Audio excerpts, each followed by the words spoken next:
David talked about Parker Solar Probe, so missions that study the sun.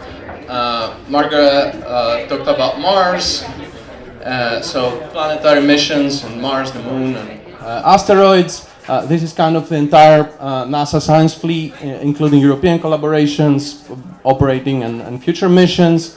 I'm going to talk a bit about what happens when the sun and the Earth interact, so a bit between these two, specifically the MMS mission here. Everything with a red cross is about to get cancelled in like a couple of months, so just as a bit of context. But I'm really happy we're getting this opportunity to like talk about this cool science before they shut us all down. So, magnets.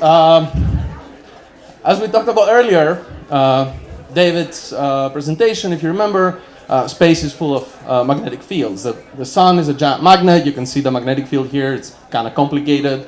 It emits this constant stream of charged particles, a plasma. We call that the solar wind. So it's all throughout the solar system. And finally, on Earth, we have our own magnetic field here that forms this nice bubble we call the magnetosphere. It's a bit more simple than the sun, and it's the part we're going to focus a bit more here. So the big question is, how do they work? David kind of highlighted the importance of understanding how magnetic fields from the sun to the Earth work and how they interact. It's kind of a crucial part in understanding how our Earth interacts with the sun and their impact on our environment and our technology. And of course, going back to Margaret's talk earlier, this is important in order to understand atmospheric evolution and so on in like different bodies in the solar system, all the way to, well, if you want to go to the moon or Mars, these are bodies that don't have their own magnetic field, so we need to know how everything works. So the cold, dark, uncaring void of space is full of magnetic fields. It's also full of charged particles. It's not that full. You have a density of about 1 particle per centimeter cube. That's about that big-ish.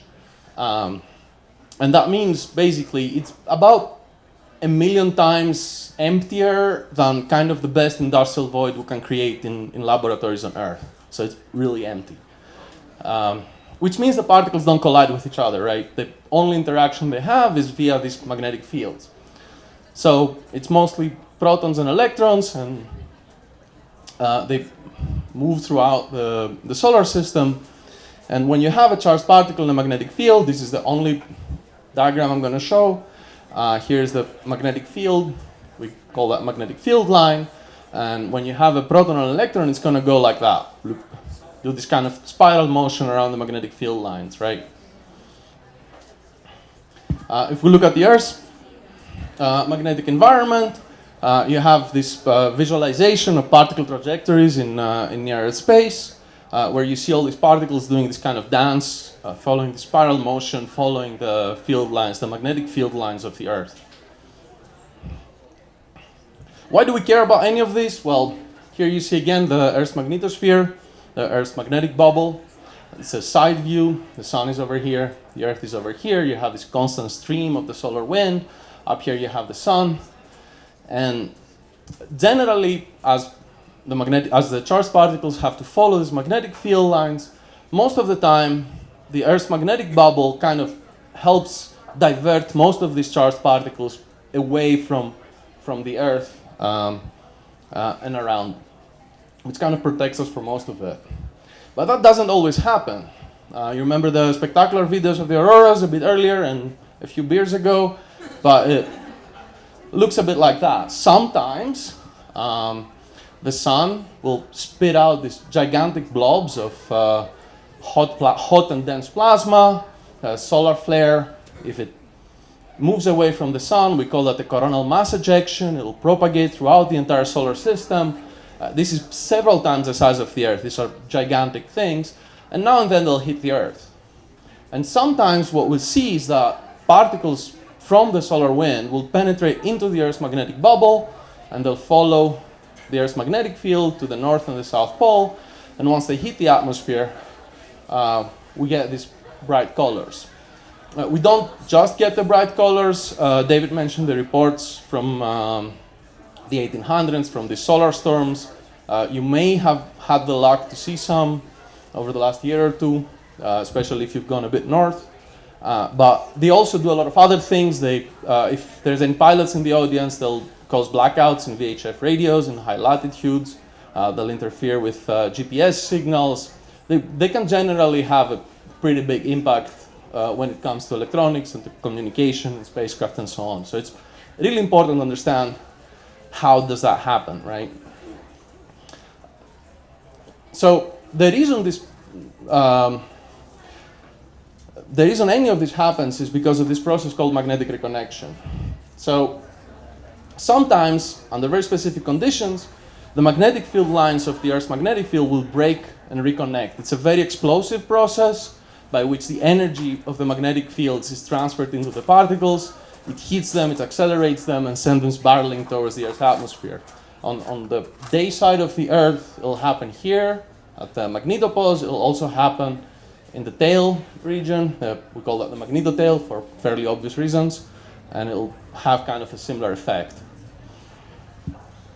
So in order to understand that, we need to investigate what happens under what conditions magnetic reconnection happens. And it turns out all of that happens in a tiny region very rapidly.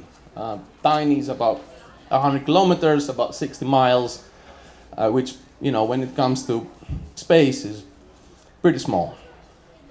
We've sent spacecraft very close to the sun, like Parker Solar Probe, which is about a tenth of the 10 solar radii. We've had spacecraft kind of in between. But in order to understand this process near the Earth, well, the main issue is that when you have a single spacecraft, you kind of don't know what's happening. This is a tiny region, everything happens very fast, in very small scales. So to address that, we launched 4 spacecraft. So this is the magnetospheric multiscale mission. It was launched in 2015. It's a NASA mission. And the main concept is you're going to have 4 spacecraft that fly in very close formation. So about 10 kilometers. It went down to almost 5 at some point. This is razor thin as far as spacecraft goes. Flight dynamics engineers, that's the limit where they start to get very worried. And we loaded up each spacecraft with a huge array of instruments that measure the electric field, the magnetic field, and the plasma, the charged particles throughout space. So we have this high resolution, extremely high resolution measurements, probably the highest quality data measurements, plasma and fields measurements that we have had, and we're going to have for the foreseeable future. And these 4 spacecraft flying together. So what have we found? This is one of the biggest results we've had from this mission. So this is a sketch of the region where reconnection happens. You can see the 4 spacecraft here very, very close together. So they were able to resolve the structure, define the small scale structure of this region where the magnetic field lines break. They found out that actually there's an even smaller region within it that's about 2 to 4 kilometers wide. We call that the electron diffusion region, where a lot of this magic happens. And we're able in parallel to see how the electrons and the ions and the protons of the plasma that we find out there evolve throughout this region. So we're able to trace all these wave-particle interactions and understand this multi-scale process of this breaking of magnetic fields, and under what conditions it happens, what is the role of turbulence in it, and moreover, generally be able to better understand the mechanisms of energy transfer in space. This is not just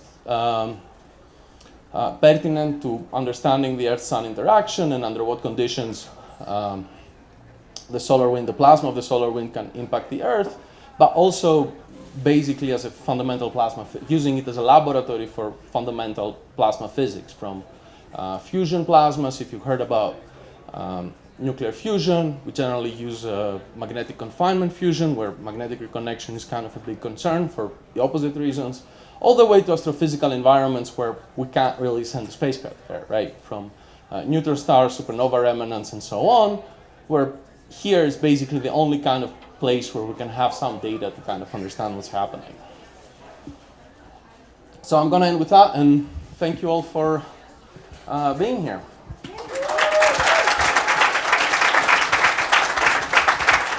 All right, we will now have 5 minutes for questions for Dr. Chasapis. Yes.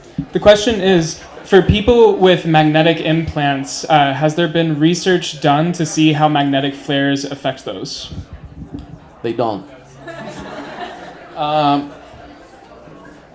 Anything, unless you're like a spacecraft in orbit with sensitive electronics, you don't care about any of that. People will say a lot of things about Schumann resonances and stuff in the ionosphere, so much closer to Earth. None of these magnetic fields, all of these magnetic fields are strong enough to mess up, a telecommunication satellite or a GPS signal or a VHF radio, but they're not. They're like orders of magnitude away from anything that could like affect you. The question is, do we know anything about magnetic reconnection around planets that are orbiting other stars? No. No, but when you go to extrasolar environments, we have to rely on our astrophysicist friends that have these remote observations that they can deduce some properties. We have some observations, for example, of kind of a flare-ish structure in exoplanets that are very close to the star, so they're like magnetically connected to the star. I think that was a direct imaging report, which is really, really cool, but other than that, we have to rely on modeling to understand their impact on atmospheric evolution or anything like that. The question is, what can we make sure to do to make sure that MMS doesn't get defunded? So currently we're scheduled to shut down in a couple of months. After that, best hope right now is to get some funding for decommissioning, as for all the other missions, so like a skeleton crew to make sure they deorbit it properly and like burn it up. I'm not American, so I don't know. Call your representative. Yeah, I guess. About 50% of LASP scientists are international, and as missions shut down, we'll have to basically just leave the country. So. We have time for one more question. Fun note. But in the meantime, we're doing a lot of new fun campaigns with MMS. We put them all in a straight line to understand the temporal evolution and like how like the structures from the solar wind propagate through the Earth's magnetic environment. Fun stuff. Anyone else burning questions for Dr. Chasapis? All right, let's give it up for Dr. Chasapis.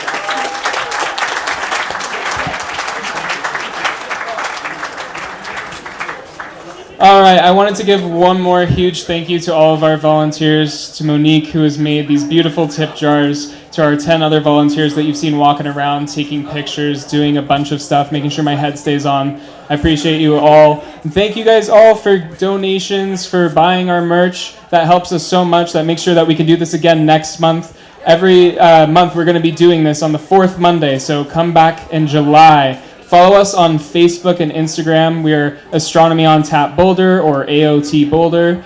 And stay in touch with us. We'd love to have you back. This is the end of our show. The bar will close. It'll have its last call at 9:40. And please bring your dishes and your glasses into this tub in the center of the room. If it overfills, just leave it where it is. But thank you guys so much for coming. Thank you for making the first Astronomy on Tap an amazing one.